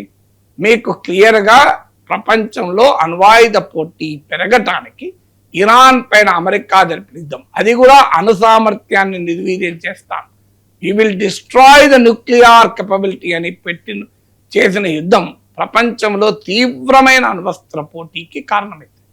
ప్రపంచంలో ఇరాన్ తీవ్రవాద దేశం కనుక దాన్ని అంతం చేస్తామని అమెరికా జరుపుతున్న యుద్ధం ప్రపంచంలో తీవ్రవాదాన్ని పెంచుతుంది. అందుకే మీకు ఉదాహరణ చెప్పాను, ఆఫ్ఘనిస్తాన్లో సోవియట్ అనుకూల ప్రభుత్వం పైన అమెరికా జరిపిన ఆపరేషన్స్ నుంచి అల్ఖైదా పుట్టింది, బిన్ లాడెన్ పుట్టాడు. అమెరికా ఇరాక్లో జరిపిన ఆపరేషన్స్ నుంచి అబూబకర్ అల్ బగ్దాది పుట్టాడు, ఐసిస్ పుట్టింది. ఇప్పుడు మీరు చూడండి, ఇరాన్ నుంచి ఇలాగే ఇరాన్ నాశనం అయితే మరొక ఐసిస్ను మించిన ప్రమాదకర తీవ్రవాద శక్తి పుట్టి ప్రపంచానికి అమెరికాను అన్సేఫ్గా చేస్తుంది. అందువల్ల ఖచ్చితంగా ప్రపంచానికి ఈ యుద్ధం ఇలాగే పరిణామక్రమం చెందితే, ఇలాగే ఇరాక్ లాగా, ఆఫ్ఘనిస్తాన్ లాగా, లిబియా లాగా పరిణామాలు కనుక సంభవిస్తే మరొక అణువస్త్ర పోటీ పెరుగుతుంది, తీవ్రవాద ప్రమాదం కూడా పెరుగుతుంది. ఇరాన్ పై అమెరికా, ఇజ్రాయిల్ యుద్ధం చేస్తూ ఉంటే భారత్ వన్ సైడెడ్ గా ఉంది అనేది కాంగ్రెస్ పార్టీ ఆరోపణ సార్. రాహుల్ గాంధీ అంటూ ఉన్నారు ట్రంప్ కు మోదీ లొంగిపోయాడు అని చెప్పి. సోనియా గాంధీ అంటూ ఉన్నారు ఖమేనీ మరణిస్తే కనీసం మోదీ స్పందించలేదు, ఇది బాధ్యత రాహిత్యము అని చెప్పి సోనియా గాంధీ ఆరోపిస్తూ ఉన్నారు. ప్రొఫెసర్ గారు, ఇప్పటి వరకు వెస్ట్ ఏసియాలో భారత్ బ్యాలెన్స్ ని మెయింటైన్ చేసుకుంటూ వచ్చింది. ఇప్పుడైతే తటస్థ వైఖరి, ఇప్పటి వరకు కొనసాగించిన ఈ తటస్థ వైఖరి మారుతూ ఉన్నట్టుగా కనిపిస్తోంది. ఈ వైఖరి మారడానికి గల కారణం ఏంటి? ఎందుకు భారత్ ఈ వైఖరి తీసుకుంది? అండ్ ఈ వైఖరి భారత ప్రయోజనాలను కాపాడగలుగుతుందా? సో మనకు రష్యా ఉక్రెయిన్ వార్ జరిగింది, రిలేటివ్లీ మనం ఇండిపెండెంట్ వైఖరి, తటస్థ కాకపోయినా స్వతంత్ర వైఖరి తీసుకున్నాం. మనమేమి రష్యన్ వార్ అని ఉక్రెయిన్ సమర్థించలేదు, అదే సమయంలో అమెరికన్ శాంక్షన్స్ రష్యన్ సమర్థించలేదు. పైగా మన ప్రైమ్ మినిస్టర్ పుటిన్ కలిసి this is not the era of war అని చెప్పాడు. ఆఖరికి రష్యన్ మిసైల్స్ ఉక్రెయిన్ లో చిన్నపిల్లల పైన అటాక్ చేసినప్పుడు హాస్పిటల్ అనుకుంటాను, నాకు గుర్తులేదు సరే, కానీ మనం ఖండించాం కూడా. మరి ఇలా ఇరాన్ లో 160 మంది చిన్నారులను అంతం చేస్తే వెరీ నరేంద్ర మోడీ ఒక కారు కింద వీధి కుక్క పడ్డా బాధపడతామని చెప్పిన మోడీ అవంశమంతరవని 160 మంది చిన్నారులు చనిపోతే స్కూల్ యూనిఫామ్లలో ఉన్న శవాలు కనబడుతుంటే ముక్కలు శరీర అవయవాల ముక్కలు కనబడుతుంటే ఎందుకు ఉదయం చెల్లించదు అని అడుగుతున్నారు. సో వాళ్ళు ఎవరైతే వాళ్ళు మనుషులే కదా. అందులో ఇరాన్ మనకి శత్రు దేశం కాదు, ఇరాన్ మనకు మిత్ర దేశం, హిస్టారికల్ గా మనకు మిత్ర దేశం. కొన్ని అంశాలపైన డైవర్షన్ అవుతామని కొన్ని అంశాలపైన మనకు ఇరాన్ మనకు వ్యతిరేక వైఖరి తీసుకునే ఉదాహరణ ఉండొచ్చు. డెఫినెట్ గా సిఐఏ పైన మన వ్యతిరేక వైఖరి తీసుకున్నారు, అలాగే కశ్మీర్ పైన మనకు వ్యతిరేక వైఖరి తీసుకున్నారు. కానీ అదే ఇరాన్ 1994లో ఆర్గనైజేషన్ ఆఫ్ ఇస్లామిక్ కంట్రీస్ లో కశ్మీర్ అంశం తీసుకొని యునైటెడ్ నేషన్స్ పోతామనుకున్నప్పుడు ఆపింది కూడా ఇరానే. ఇరాన్ తో మన రిలేషన్స్ లో ఉన్న ఒకప్పుడు మనం 10% మన ఆయిల్ ఇంపోర్ట్స్ ఇరాన్ నుంచే ఉండేది. ఎందుకు నరేంద్ర మోడీ ప్రభుత్వం 2025-26 బడ్జెట్ లో కూడా ఇరాన్లోని చెబహర్ పోర్టుకు $400 million కేటాయించింది కదా. మరి ఇరాన్లో దుర్మార్గమైన ప్రభుత్వం ఉంది, ఖమేనీ ఉన్నాడు, ఇండియాకు వ్యతిరేకం, కాశ్మీర్ పైన వ్యతిరేక స్టాండ్ తీసుకున్నాడు, సిఏఏను వ్యతిరేకించాడు. అలాంటి ఖమేనీ ఇరాన్లో మన మోడీ ప్రభుత్వం ఎందుకు పెట్టుబడి పెట్టింది? $400 million పెట్టుబడి పెట్టింది కదా. దాని రీజన్ ఉండాలి కదా. ఇలా భారతీయ జనతా పార్టీ ప్రతినిధులు జాతీయ నేషనల్ ఛానల్స్కి వచ్చి ఖమేనీ సిఏఏకు వ్యతిరేకం కాశ్మీర్ పైన మాట్లాడాడు, మనం ఎందుకు సపోర్ట్ చేయాలి అంటున్నారే. మరి మీరెందుకు సపోర్ట్ చేశారు? ఖమేనీ రూరల్గా ఉన్నప్పుడే కదా ఇరాన్లో $400 million ఎవ్రీ ఇయర్ మీరు కేటాయించింది చెబహర్ పోర్టుకు. ఎందుకు కేటాయించారు చెప్పండి?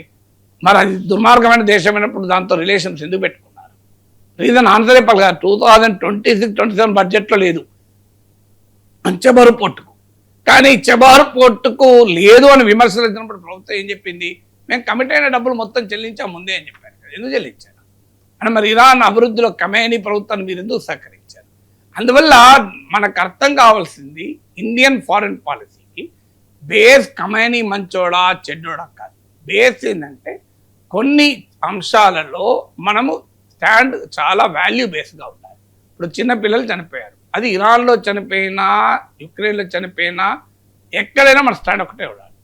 దుబాయ్లో హోటల్స్ 5 star హోటల్స్ పైన దాడి జరిగితే ఒక్కరు చనిపోయకపోయినా మోడీ తీవ్రంగా ఖండించి యుఏఈ ప్రెసిడెంట్తో కింగ్తో మాట్లాడి మై బ్రదర్ అని చెప్పి సౌహార్దత ప్రకటించాడే. మరి ఇరాన్లో 160 మంది చిన్నపిల్లలు చనిపోతే ఇరాన్ ప్రెసిడెంట్కి ఫోన్ చేసి సౌహార్దత ప్రకటించాడు ఆ Modi. So this is the basic thing. 5 star హోటళ్ల పైన దాడి జరిగితే మీకు అంత బాధేస్తే 160 మంది పిల్లలు చనిపోతే బాధపడాలి కదా అంటున్నాను. దీన్ని ఇదైతే ఖండించాలి కదా. పోనీ మిగతాన్ని పక్క పెట్టండి.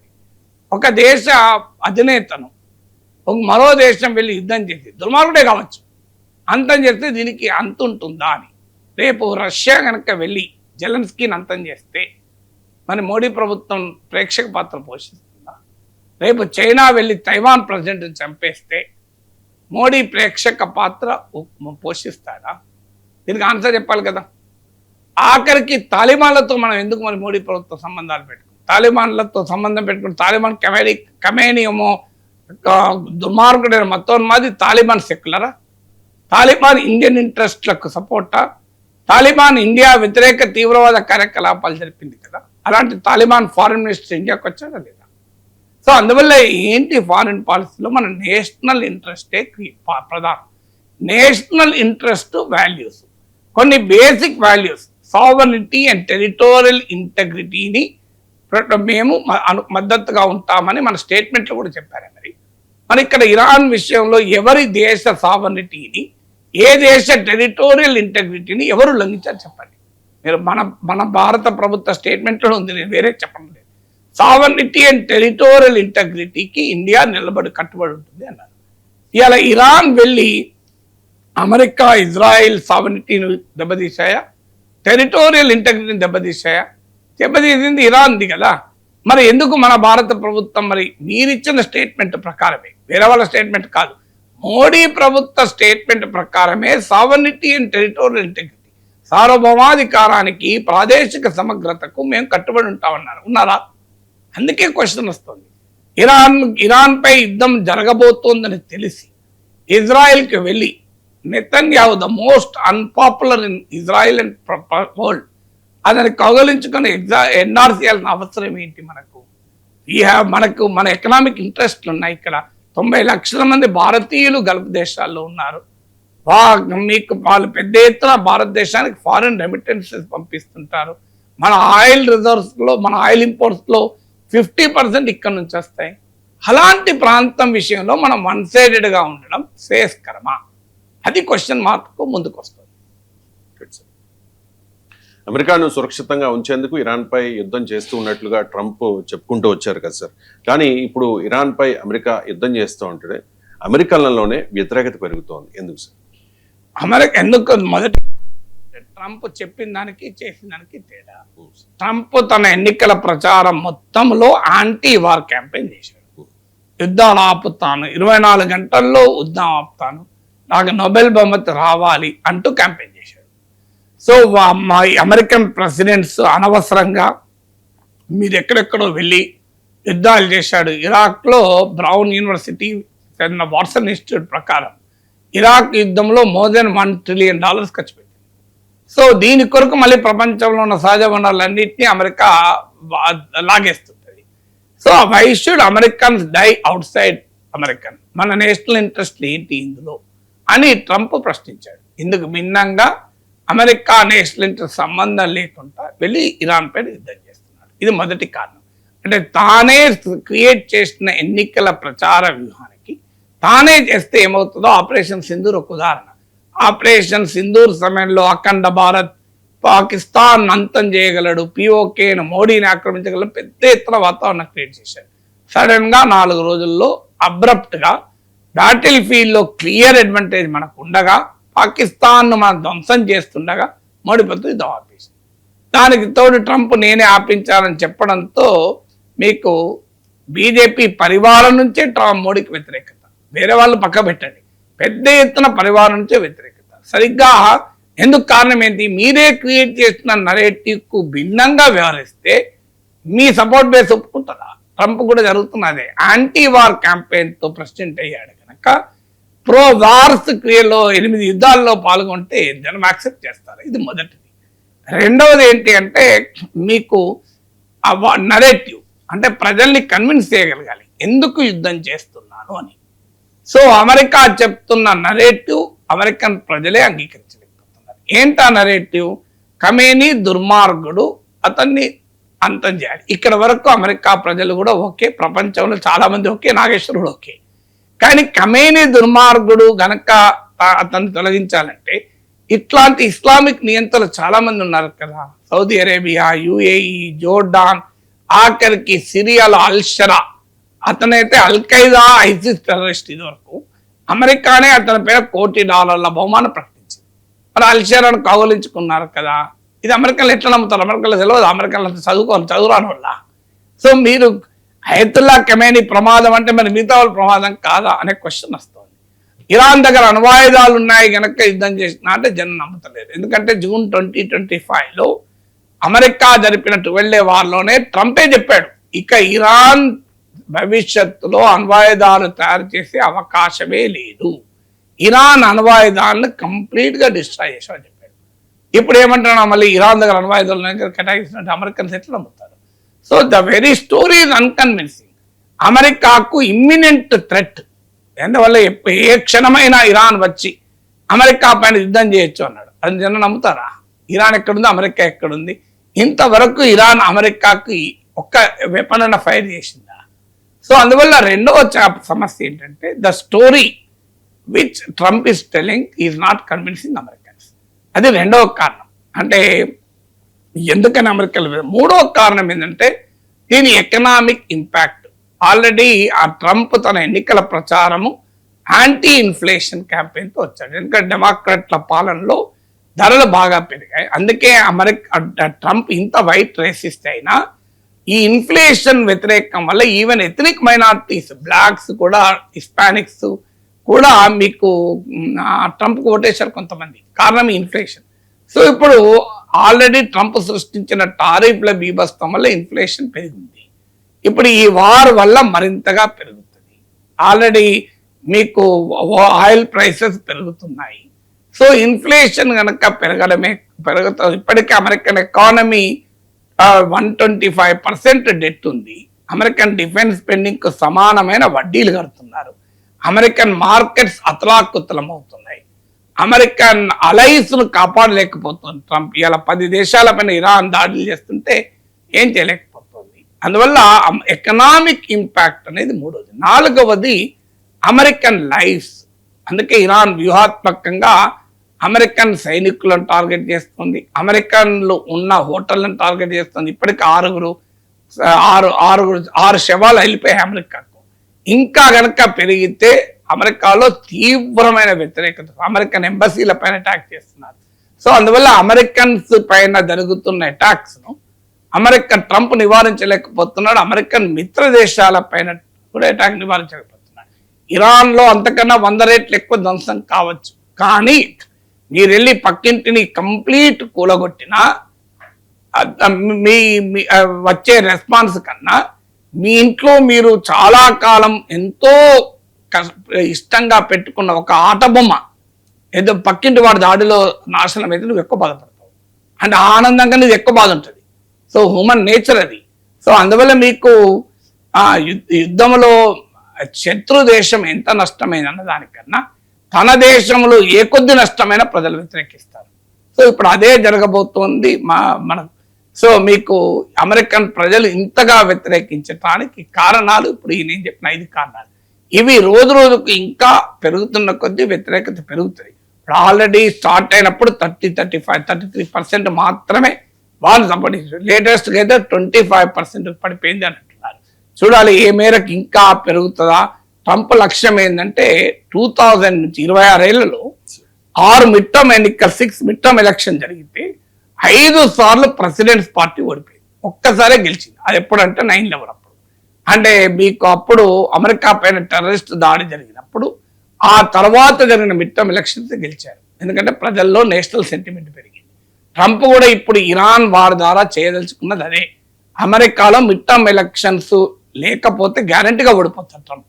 సో రిపబ్లికన్ ఓడిపోతారు. అందువల్ల ఇరాన్ పైన వార్ చేయడం ద్వారా ఒక నేషనలిస్ట్ సెంటిమెంట్ రగిలించాలని చూస్తున్నారు. కానీ నేను చెప్పిన ఈ 5 కారణాల వల్ల అది ఎంతవరకు సక్సెస్ అవుతుందో తెలియదు. కానీ ఇప్పటికైతే ట్రంప్ వార్ పట్ల అమెరికన్లో తీవ్రమైన వ్యతిరేకత పెరుగుతుంది.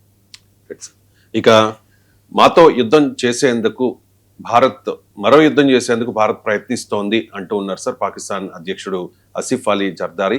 అర్థవంతమైన చర్చలకు కూడా సిద్ధంగా ఉన్నాము అని చెప్పి ప్రకటించారు. ఎందుకు సార్ భారత్ మరో యుద్ధం చేయడానికి సిద్ధమవుతోందా? అండ్ ఎందుకు పాకిస్తాన్ ఇటువంటి వాదన చేస్తుంది? మంచిదే కదా, పాకిస్తాన్ వాళ్ళు అంతా భయపడతాం, మనకు సంతోషమే కదా.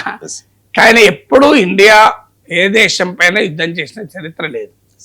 సో నాకు మన ప్రధానమంత్రి చెప్పినట్టు this is the land of Gandhi and Buddha.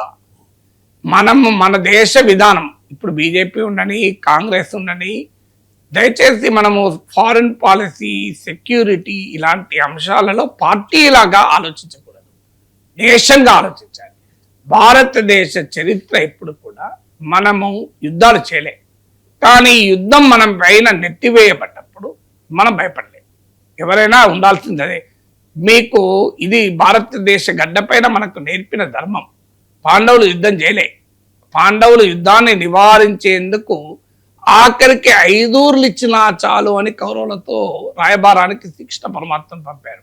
So పాండవులు అంత అవమానాలు జరిగిన, అరణ్యవాసానికి అజ్ఞాతవాసానికి గురి చేసిన, అన్ని అష్ట కష్టాలు పెట్టిన యుద్ధం చేయలే. యుద్ధాన్ని నివారించడానికే చివరి వరకు ప్రయత్నం చేశారు. అనివార్యమైంది యుద్ధం. ఏం జరిగిందో కౌరవుల నాశనం చేయగలిగారు. తమ పౌరుష ప్రతాపాలన్నీ చూపారు, దానికి భయపడలే.